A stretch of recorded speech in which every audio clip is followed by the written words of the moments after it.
कुछ दर्द, कुछ तकलीफें, कुछ तस्वीरें हमेशा याद रहती हैं और मोहम्मद रिजवान की इस दर्द भरी पारी में पाकिस्तानियों के चेहरे पर जो मुस्कुराहट आई है, इसे लंबे समय तक पाकिस्तानी और क्रिकेट फैंस याद रखेंगे। कमाल की पारी, एक ऐसी पारी जिसे आप भूल नहीं सकते, क्योंकि 50 ओवर कीपिंग करने के बाद मोहम्मद रिजवान आते हैं।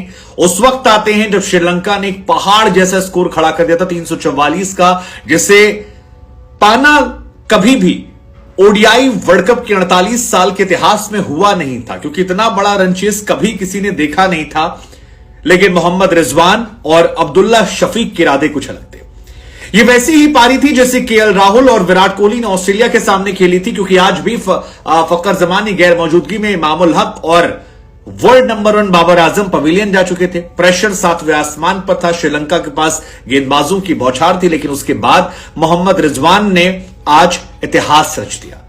वैसे इस मैच में इतिहास रचा जाना था। इतिहास चाहे श्रीलंका की पाकिस्तान के खिलाफ वर्ल्ड कप में पहली जीत का, या फिर 344 के बाद पाकिस्तान का वर्ल्ड कप के 48 साल के इतिहास में सबसे बड़े चेस का, क्योंकि इससे बड़ा चेज अब तक हुआ नहीं है। ये 345 जो है, ये वर्ल्ड कप के 48 साल के इतिहास में टॉप चेज है। इससे पहले 328, 322 और 319 था, और आज इस रिकॉर्ड को लंगड़ाते हुए मोहम्मद रिजवान ने मतलब कमाल की तस्वीरें निकल कर आई थी। रिजवान को चोट लग रही थी, रिजवान उछल रहे थे, रिजवान गिर रहे थे, रिजवान खड़े हो रहे थे, लेकिन रिजवान रुक नहीं रहे थे। उनका बल्ला जो है जबरदस्त तरीके से बल्लेबाजी कर रहा था, और पाकिस्तान की उम्मीदों को मानो अपने लंगड़ाते हुए घुटनों के साथ वो कैद करके आगे बढ़ रहे थे।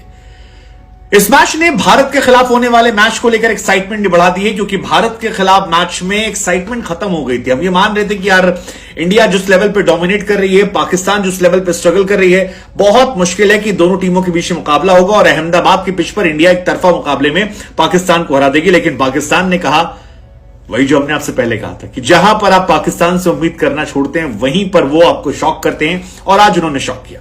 इस शॉक के पीछे की दो लोगों की कहानी है, अब्दुल्ला शफीक और Mohammad Rizwan. The fighter, the crisis man, he is Mohammad Rizwan.